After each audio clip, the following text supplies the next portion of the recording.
The further you remove yourself away from the true essence of your own nature, the more stress you will feel, the more anxiety you will experience. And I'll go into detail in a bit. But then if you do it consistently over a period of time, it doesn't look like, burnout doesn't happen from, I've done a big project and I'm exhausted. That's not burnout. It's that chronic stress, chronic exhaustion eventually is like whacks you out and you're knocked out physically, mentally, emotionally. If you're operating from survival, you lose your creativity. If you're operating from fear, it doesn't matter how good you are at your job, you lose that ability to solve problems. You lose that energy. But what makes us feel valued are the little things. It's just being noticed. And so when you're in a situation where you're clashing between husband and wife, and I can't remember which of the experts told me this, a man only cheats not because of the woman that he's cheating with, but he cheats because somebody is making him feel momentarily more valued. Hi, well, welcome to Men on Show. I'm delighted to have Harun Rabbani as our guest today, serial entrepreneur, mentor, and retreat leader who's spent decades working with high-performing leaders, helping them recover from burnout, find clarity and purpose. And after navigating the toll of managing multiple businesses himself and dealing with burnout, Harun has become a catalyst for profound change. And I'm really looking forward to exploring his story, exploring your story, Harun, of burnout, of how you recovered and of the work that you do today. I know particularly within your retreat work as well, you do a lot of work within neurodiversity, working with people that are either ADHD or other forms of neurodiversity as well. So I want to definitely touch on that too. So Harun, welcome to the show. Andrew, it's a pleasure. I'm absolutely loving the work that you're doing. And it's the kind of work you're doing to help men and men's health, particularly mental health, is long overdue, absolutely long overdue. Oh, bless you. Thank you for the compliment. Well, look, I mean, let's just jump straight into burnout as a topic. We hear so much about burnout, don't we? Some people will say, I'm feeling a bit burnt out today. And you're like, you're not burnt out, because you wouldn't sound like that if you were. Sure, you're just using it as a light term because it's in our language. Other people say they're burnt out, they're off work, they're not ill, they're not coming back anytime soon. So I know it's something that you yourself have experienced. You ran multiple businesses and experienced burnout. So just tell us about that. What triggered the breaking point, and what did that teach you about yourself? Burnout has many guises, but the long and short of it is this. And if it's okay with you, I'm going to go uber spiritual with you, since you're already spiritual. Oh, do it. Jump straight in. Yeah. So imagine this. Imagine if you were to position yourself in the center. This is who you are. This is what you stand for. The further you remove yourself away from the true essence of your own nature, the more stress you will feel, the more anxiety you will experience. And I'll go into detail in a bit. But then if you do it consistently over a period of time, it doesn't look like, burnout doesn't happen from, I've done a big project and I'm exhausted. That's not burnout. It's that chronic stress, chronic exhaustion eventually is like whacks you out and you're knocked out physically, mentally, emotionally. And, it really screws with your head. Now, me, I've always been a high energy person, always, all my life. And my very first time I experienced burnout was by the time I was in my 30s.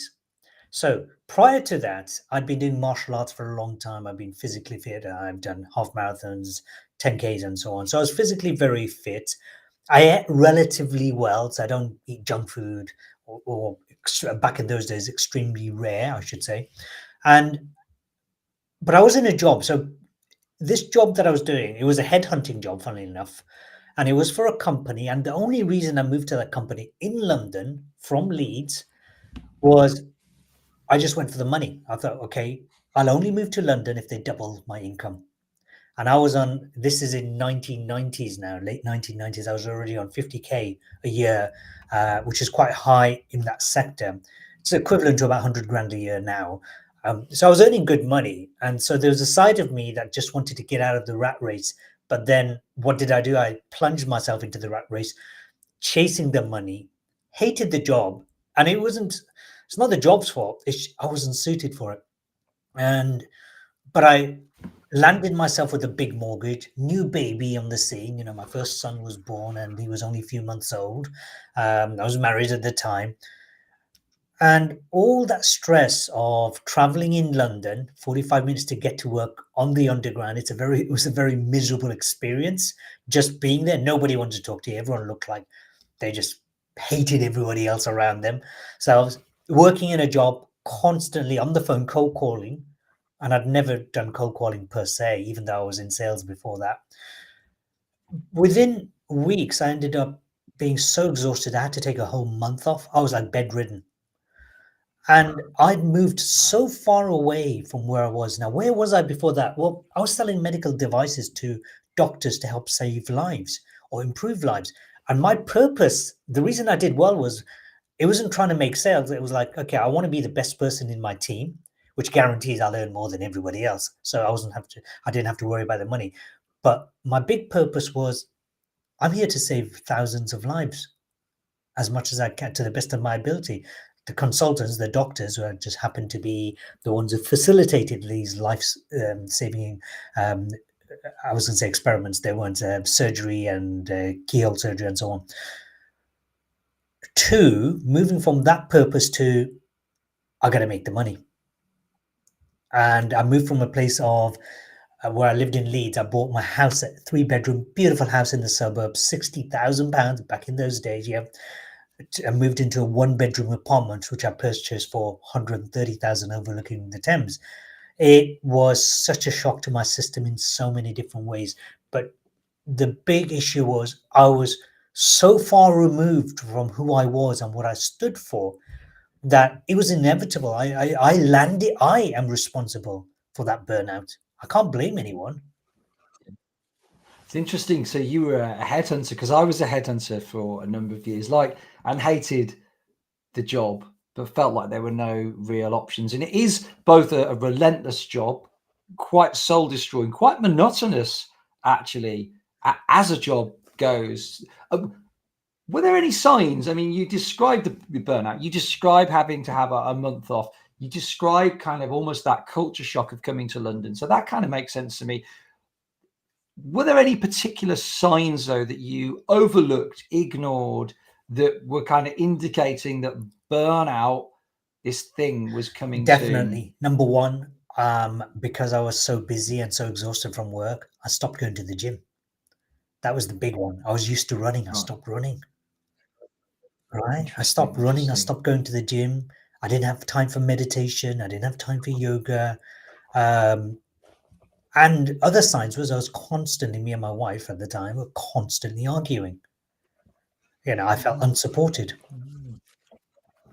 And Interesting. Because certainly new fathers, one of the issues we find with new fathers and struggling with depression and health is they cease doing their hobbies due to time constraints. The things that they used to do, that were good for them, they no longer have time to do. So that's one sign maybe for people to look out for, is when you suddenly have stopped doing the things that were really positive, that were important to you. Were there any other signs? I also moved. I didn't have time for spirituality. I'm Muslim. I didn't have time for prayers.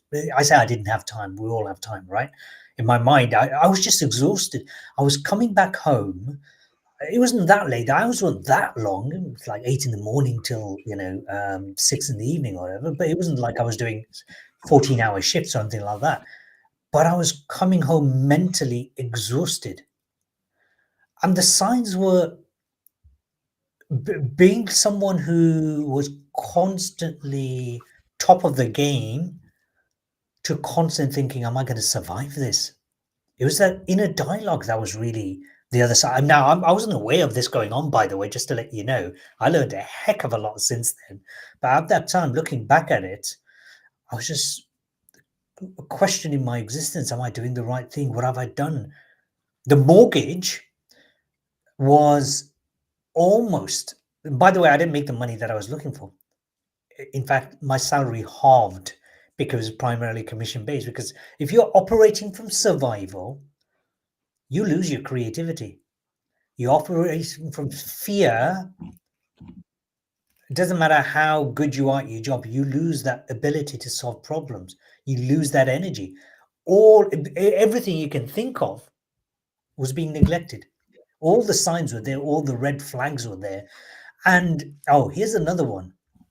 Leading up to this, which was interesting, was while I was still in Leeds, I thought I was in a happy marriage.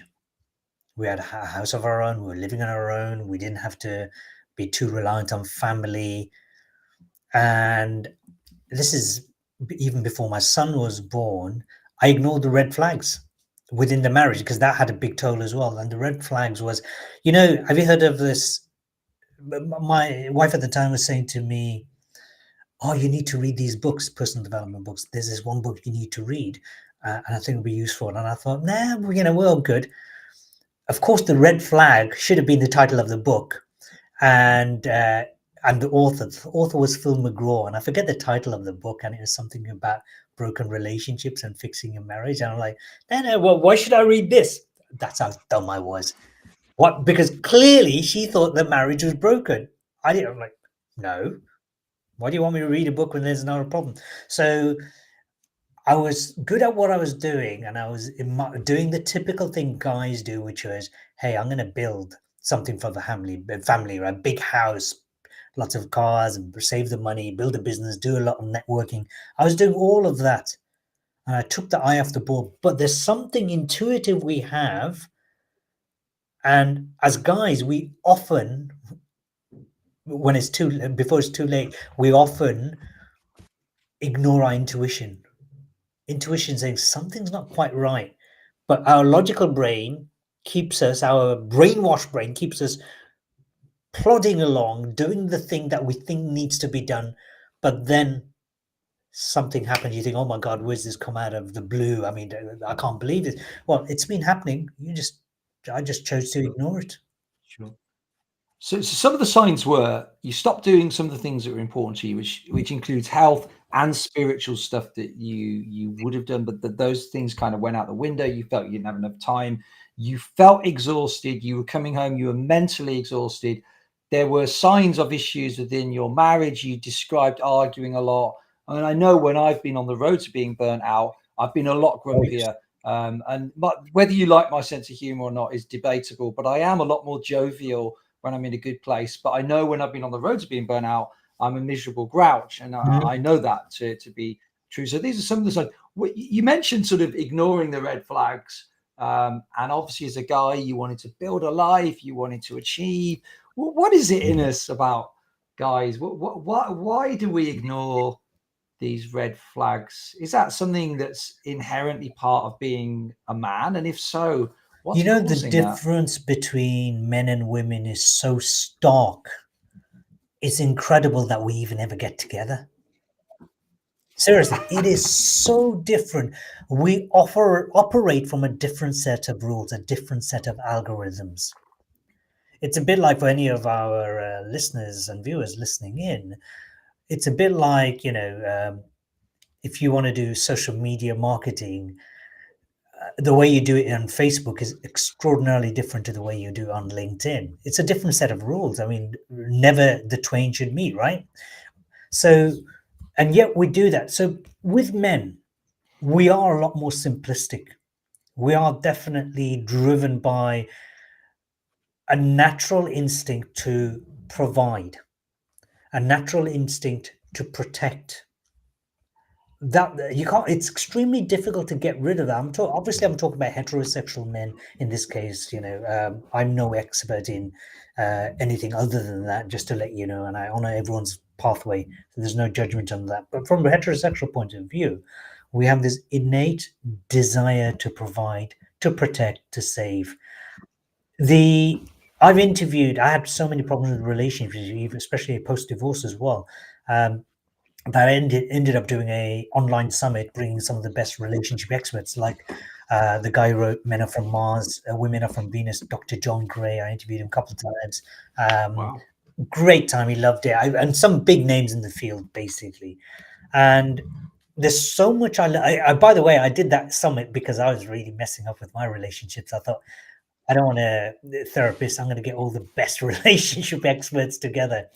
And there's three things that we have in any kind of relationship which we need to consider. First of all, we need some kind of chemistry. When we talk about soulmate relationship, husband, wife, spouse situation, girlfriend, boyfriend, you need some kind of chemistry. If the chemistry is not there, if your oxytocin isn't being released, you're not feeling comfortable in each other's company, if you haven't got that inner drive, that vava room inside of yourself, that chemistry isn't there. So that needs to be there. Second one is compatibility. Now, compatibility can be, I'll use extreme examples. If you take a Hindu who they're polytheistic and they're very, say, if you take a devout one and you bring a, I don't know, Muslim or a Christian who are devout in their religions, it's just not going to happen. One of them has to compromise big time, or both of them have to compromise. So there's incompatibility there. And then finally, it's about communication. If you don't have transparent, open communication, doesn't mean you have to spill beans about every single thing that's happening every single day. That's not necessary. But you need some kind of honest communication between yourselves. With those three elements, you have engagement and trust. Now, what's the challenge with men? How we communicate is a lot more different as men to how women communicate. We know that. We don't, we can make an entire episode just on that. The desires women have are one set of things, but for men, bottom line I heard from John Gray was, we just need to feel valued. That's it. Are we like, valued means, by the way, this is how powerful it is. I worked with a couple using my own therapeutic system. The guy's a billionaire, the wife's former model, living in the Middle East. And she was telling me that she was having trouble with her husband. He's like, staying away more and more out of his work. He's a very successful guy. And she said, I try to help him. I tell him how to hire, make his job a lot more streamlined, etc. And she's giving me all these solutions. And I'm like thinking, oh, whoa, hold on. That's, how long have you been doing this? And we started tying up the loose ends. It just coincides with him being more and more away. This is a guy who created $1 billion company, shipping company, I think it was actually, $1 billion company. He knows how to fix problems. He didn't get to there by, coincidence. He had to work his way there. As his wife, don't take away the one thing that makes him, in his eyes, in his psyche, the man, meaning a problem solver. Even in a relationship, I've seen relationships turn around when the wife, a lot of my clients have been female actually, when the wife reminds the husband, oh, thank you so much for putting the bin out, even though she could have done it, by the way, putting the trash out, the bin out, right? Because, you got so much more strength, even that kind of thing. It makes us feel valued. But what makes us feel valued are the little things. It's just being noticed. And so when you're in a situation where you're clashing between husband and wife, and I can't remember which of the experts told me this, a man only cheats not because of the woman that he's cheating with, but he cheats because somebody is making him feel momentarily more valued than at home. And so when you devalue a man, I mean, I have no plans in talking about this, by the way, but it's just come up. In a relationship, if you devalue the asset that he is within the family, in essence, you're emasculating him. You emasculate a man. That's the worst thing you can do. That is what ultimately leads to a breakup issue, because at some point, over time, unless he goes with being emasculated completely over time, if something pops up, someone else pops up in his life, and he feels like a man, and he's appreciated for the little things, not the big things. We don't need to be told, well done, you bought the house. It's just little things. It makes a difference. But from a man's perspective, many of us are extraordinarily patient, meaning on the face of it, we know it may not be, but as you get more and more devalued over time, we bite our lip and we keep our mouth shut, but eventually it's just like you're either going to implode or you're going to explode. I think there is a tie-in there with value. I think what you're saying is very interesting in intimate relationships, but actually I think it does relate back to burnout as well. I remember in a former employer, it was a third sector organization, small charity. I was in a dead end job, no hope of any promotion, not that great pay, but I felt valued in my first 5-6 years there. So I loved it. I didn't mind that it was a dead end job that underpaid really. I just loved being there. And then later on, things started to change. I didn't feel valued anymore. And suddenly I felt resentful, annoyed, bored, disengaged, definitely more prone to making errors because of all those things. But really the only change, the work hadn't changed and I hadn't changed, but I felt less valued. So now I was changing. And I think that's a hugely important point. But going back to you make a point about a man, you use the words kind of, it's almost part of who we are as men. It's like a natural thing, this desire to provide, to solve problems.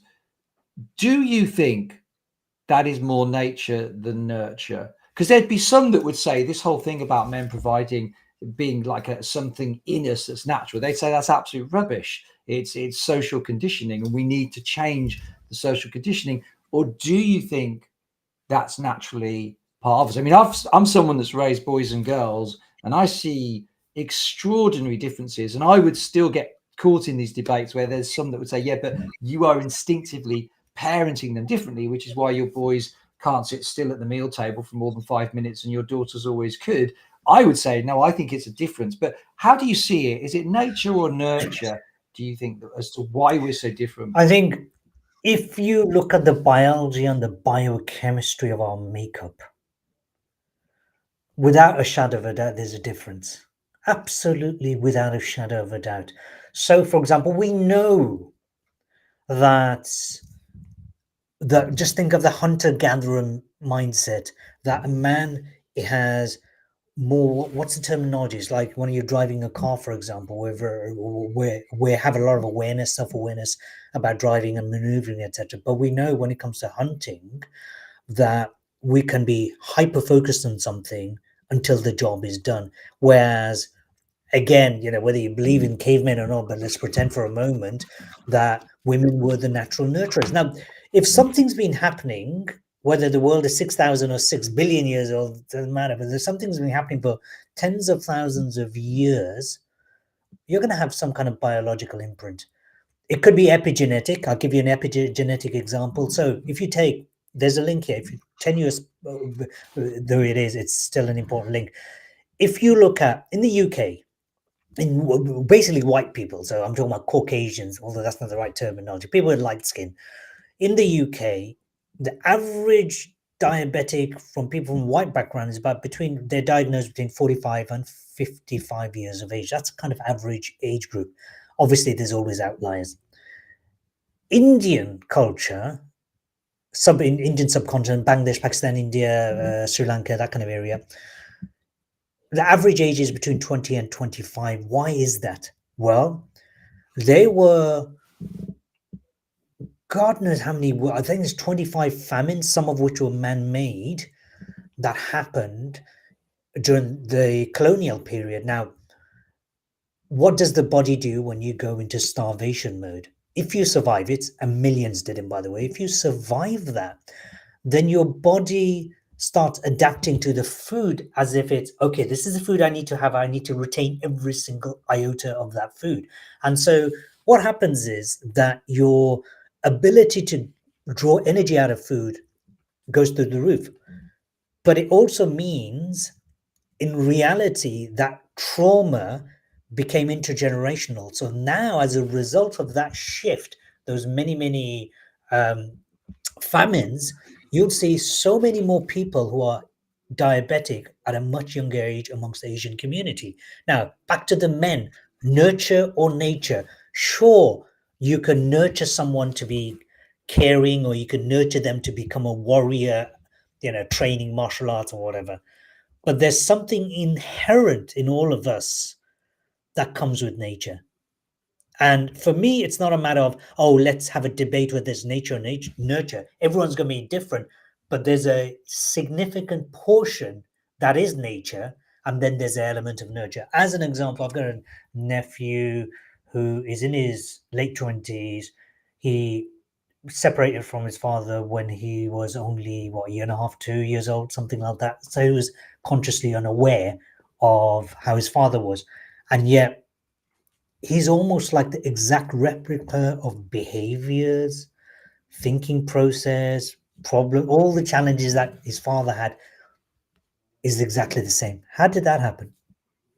Nobody trained him to be like that, and he's an outlier regarding the rest of our family. So it's almost like a total blueprint of one person being handed to the other, and yet those things that you would think is nurture, actually none of that was involved. There was no observation, there was no discussion. Oh, your dad's like it, but it's exactly the same. So there's my argument. I think a lot of it is nature.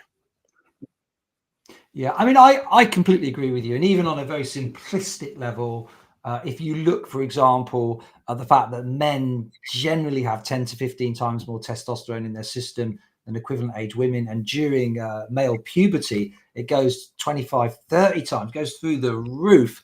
That alone is going to impact how we behave, how we see the world. So, I mean, I agree with you. I was just interested in picking that back up. You obviously, you've experienced burnout. We've talked about that. But I think it's important. We've talked about some of the signs, some of the things to look out for, some of the reasons why you feel you got burnt out. So in terms of giving people real value today, listen to this.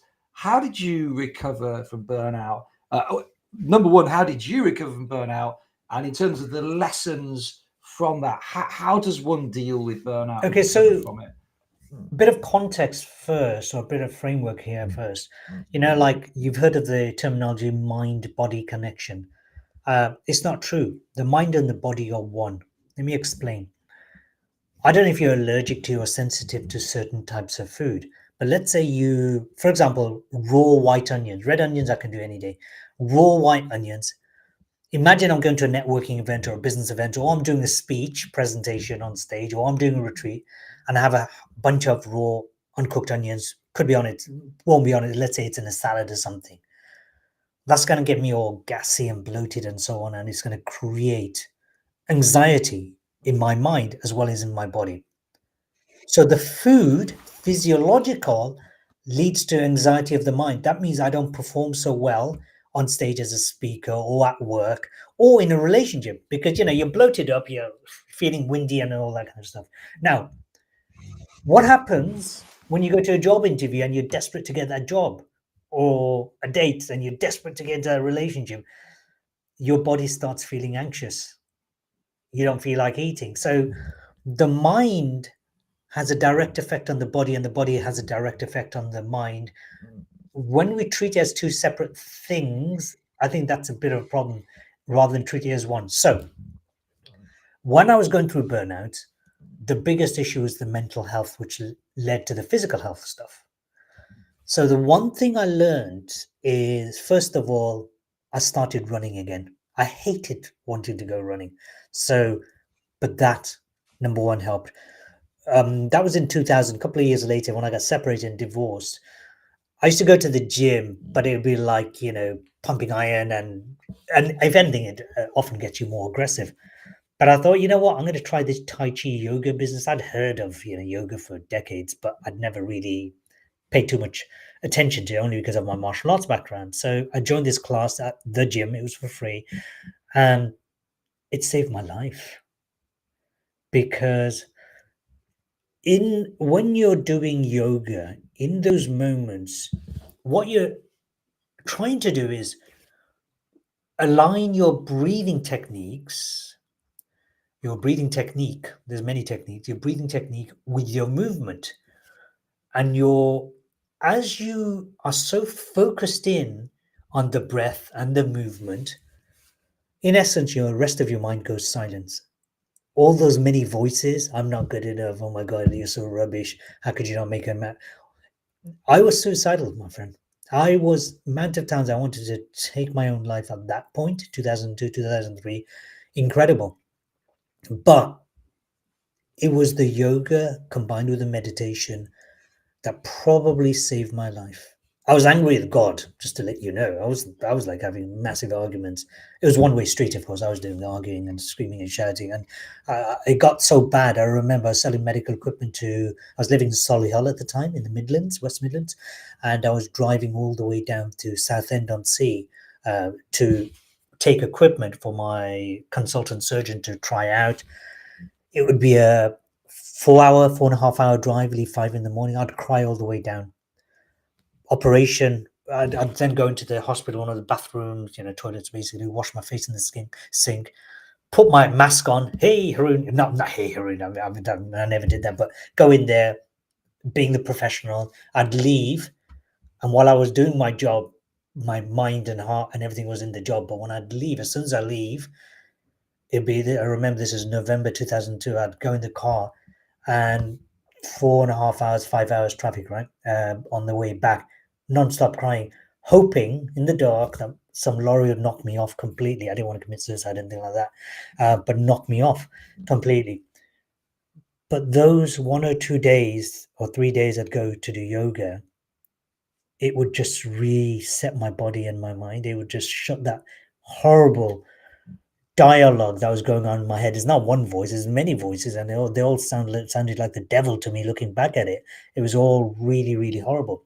So to deal with burnout, there's a number of things that if I can recommend in terms of value for our listeners and our viewers is this.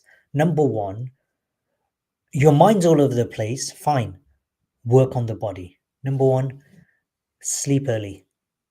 Your brain has a system of getting rid of the toxins only while you're asleep. And according to Chinese and Ayurvedic medicine, only your brain detoxes only between the hours of 9 p.m. in deep sleep and 11 p.m. So have an early night's sleep, get 8 hours, 9 hours. That's very important. Your body does not heal. The rest of the body, it will not heal if you sleep in the middle of the day. Yes, you get a bit of a rest, but you need to have that sleep. That's number one. Number two, if nothing else, go for a 10-20 minute walk every single day. Come rain or shine. In fact, if it rains, go out for longer. If it shines, even better. Go for long walks, if nothing else. Now, if you are going through burnout, what you don't want to do is heavy duty workouts. Because that releases more cortisol, which is the stressor hormone. You don't want that much. You want to do things that are more calming. This is why I strongly recommend yoga. You don't want to do something that's going to hyperactivate you. You want something that is movement work, but also calms your body. So number three now is very important. Eat good quality food. Your body is recovering. You need to put food that will help it recover. So avoid high sugar foods because that's going to mess around with your hormones. Avoid processed foods and junk foods. Yes, we want that dopamine fix, that like chocolate or muffin, and go, that's so nice. Yeah, that's temporary, but it's going to screw up your whole system. So go as best as you can, the highest quality food. You got to be like a samurai when you're going through the mental health. You excuse my language. You really can't give a shit about anything else other than looking after your mind and your body. Do everything that you can to create the atmosphere. Now, granted that if you're in a job and you're going through burnout, you're probably going to end up sick anyway. So take time off. If you can afford it, go away. Go away somewhere. I mean, this is why I do my retreats. Go away to somewhere, either on your own or go on a retreat. Just get away from it all. It's so important that you also change your environment. There's so many things you could do. And I haven't even talked about psychotherapy. Your biggest psychotherapy is to allow your body to reset to nature's vibration. So tell me, that's really helpful, and I really appreciate you sharing that. I think there are some really useful takeaways. I think particularly with the sleep. I mean, I know I'm guilty. I do get 7 hours. I'm trying to get nearer to 8, and often it's sleep that I cut back on because I'm doing something else. And I know that that's something I want to work on this year. You talk about retreats, and let's just go to that as a topic. I think that's important because I have had a few podcast guests that run retreats for men, and I know that you do for some seriously successful people, including men. Tell me about your retreats. Why are people booking onto those retreats, and what are those retreats actually achieving for those that book on? We, especially, men who are caring, compassionate, that looking after others. I mean, in other words, non-psychopaths and non-sociopaths who end up being burnt out. We usually overcare for others. We're absolutely rubbish at looking after ourselves. Absolutely terrible at looking after ourselves. So we end up also burning out because we're giving out too much. We're giving out more energy, mental energy towards others, which is fine. But that's not fine and yet we don't make time for ourselves. Just think about it. Our body is the most finely tuned piece of engineering that's on the planet. Yes, there are some amazing animals out there, dolphins and elephants, but in terms of, the ones who are in terms of on one highest on the food chain, and it all sounds horrible to say we're on the highest on the food chain, but that's where we're at. We recognize the importance of other things like our car, for example. You need an MOT at least once a year by law. Preferably, you service your car once a year at least. And if it's something like a Ferrari, every 1,000 miles, right? So isn't your body way more important than a Ferrari? So the retreat is more like a reset in one level. It's not about talk. It's about staying silent enough to start understanding the real essence of you. Going back to, where I said when we get burnt out and stressed, we move away from the essence of our authentic nature, our true selves. So the retreat is about, okay, number of things. Number one is getting that space in nature. And our retreats, we hold in a monastery, actually, of all places, Christian monastery. Yeah. Oh, wow. It's in Whereabouts in the Cambridge. monastery? So it's so old. It was actually when Henry VIII divorced his first wife, Catherine of Aragon. That was where she retreated to do her meditations and prayers. So there's even Wow. Incredible it's absolutely history. amazing place. The energy is phenomenal. I wouldn't have picked a monastery, but I just coincidentally, I was like, oh my God, this is so cool. So we get you back into nature, align you back into your true nature. So we do some movement work. You don't have to be, someone who's a yoga master who can do pretzel positions. No, it's all relative to how your body is. We get you to start allowing the free flow movement of your energy. The other thing, very important thing, is as men, women are the same as well. So we are, our retreats tend to be mixed. There's only certain things you can do with emotions. You can either suppress your emotions, so bottle it up. Those emotions are what forms physical and mental diseases. And we can go into that deeper if you want, but we got emotions. So you can either suppress them or you can express them. Now, here's what happens when you express. Imagine I get angry with somebody. Say, Andrew, we've got kids, yours are smaller than mine. But imagine you shouting at your child, no, no, no, no, no. And you shout at them, right? And you've expressed your emotion. And then you go, oh, goodness, I can't believe I said that. And you start feeling guilty. How do you express guilt? You end up suppressing it, right? So you end up even expressing it, ends up leading to suppression. The other third one, the most common one, especially in this day and age, we run away from it. Form of addictions, right? Or think of all the form of addiction. It's there's some kind of void or some kind of fear or some kind of emotive stuff going on. We're running away from it. And this is escapism. But escapism is another form of suppression because it only gets worse because universe, God is saying, hey, pay attention, pay attention. You go, no, I'm not, no, I'm not, no, I'm not. So you keep yourself distracted. And the fourth one, and in my mind, the only conscious choice you have is to let go. So I had a mother and daughter once come to one of my retreats, and they'd not spoken for years and years, but somehow the mother persuaded the daughter to come along.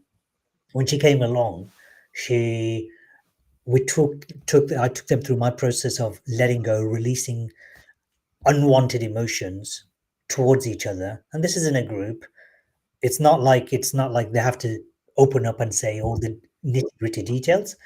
They ended up letting go. And you know what? This is a few years ago now.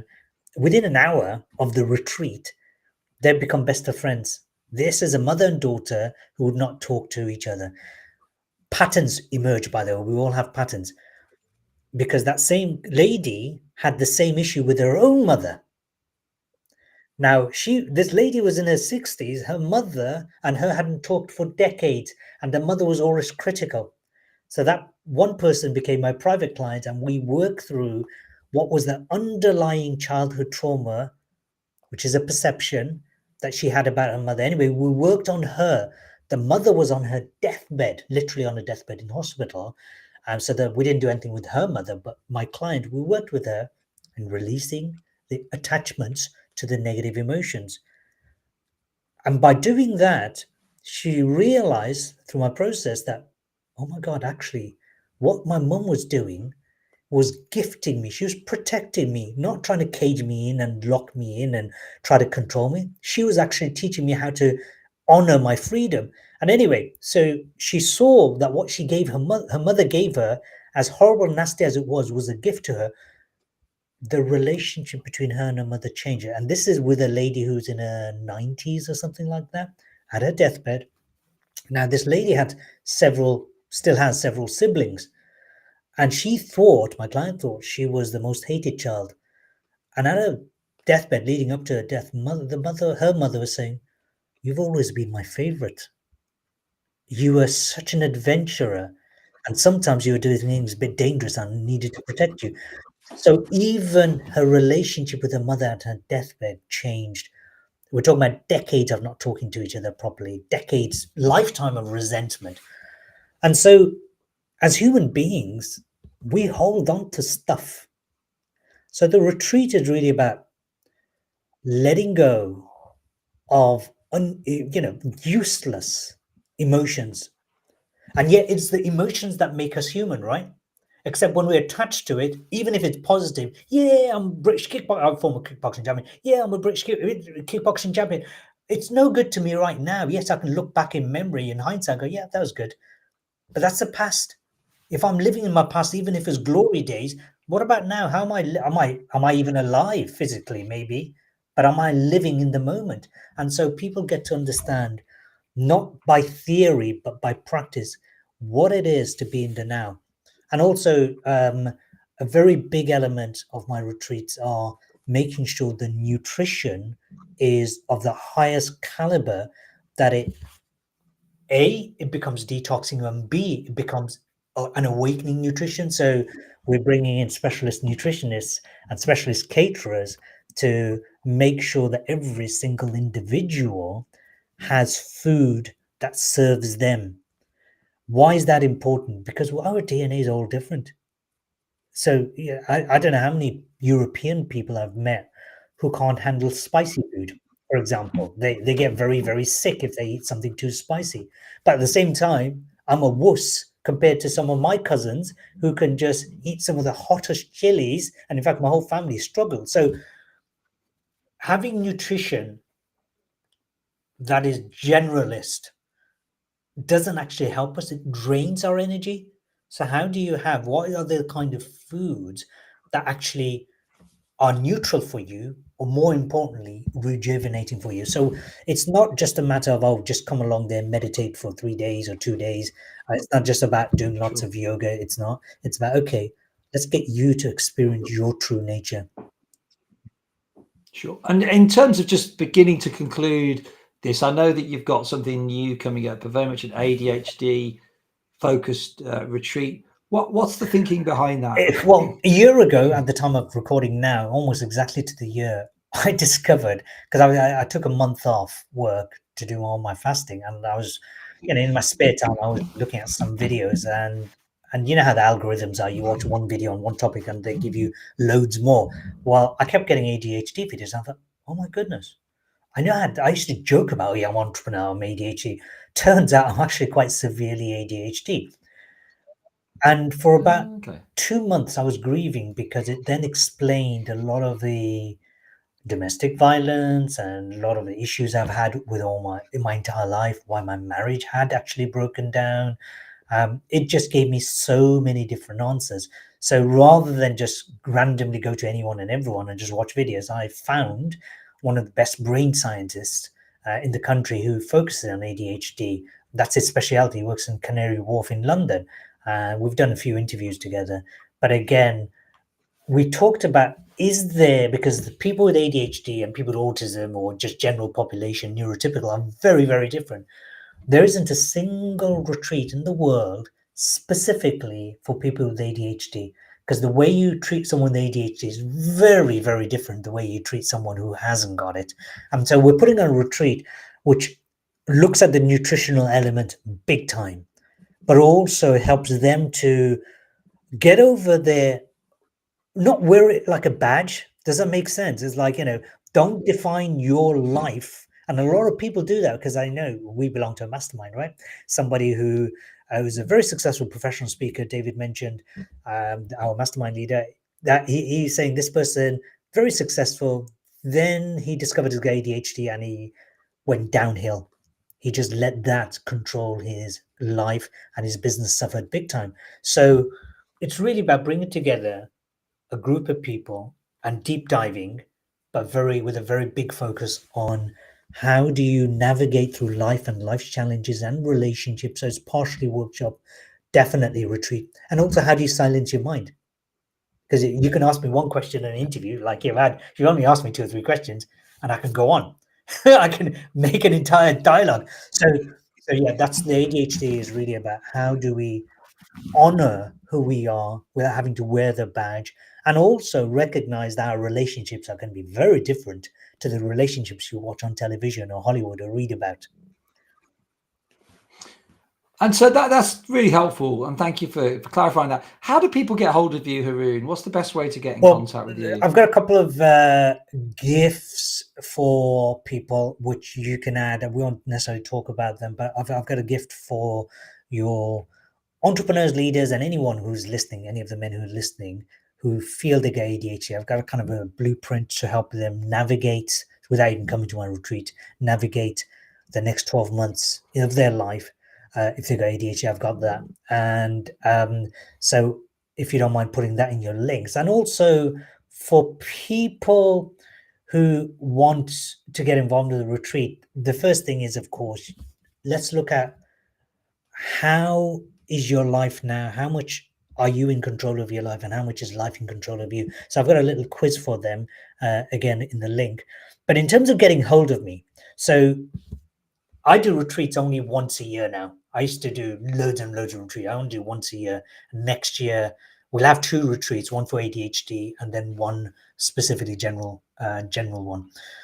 But for people who want to get hold of me, most of my work is on either Facebook retreats, or if it's the business side, LinkedIn. They're the best places to find me. Right. That's great. That's good. We'll make sure there are some links, of course, in the description. And to completely conclude, if you could give a message, a 2 or 3 sentence message of hope, particularly to the men listening to this podcast, what would you say to them? There's a saying, African saying called, it takes a village to raise a child. Every single one of us are children, little boys, men I'm talking about, in big bodies. Surround yourself with a village, meaning build a community around yourself if you can, otherwise join a community. That's great. That's great. I mean, really insightful, particularly as the theme for this year's Mental Health Awareness Week is community. The theme for Men's Health Week in June is standing shoulder to shoulder around men's well-being, which to me says something about communities. No, that's a really great way to end the podcast. Harun, it's been an absolute pleasure having you on the show. Thank you so much. Thank you so much, Andrew. It's been a pleasure joining you. And I really hope, the listeners, our viewers, take some of what we're sharing and listen to all the other episodes, because there's some amazing gems. So you got to make the time. Start looking after yourself. Don't just, try to brush over it like I did and then experience all the horrible stuff that we often do. Brilliant. Thanks so much again, Harun.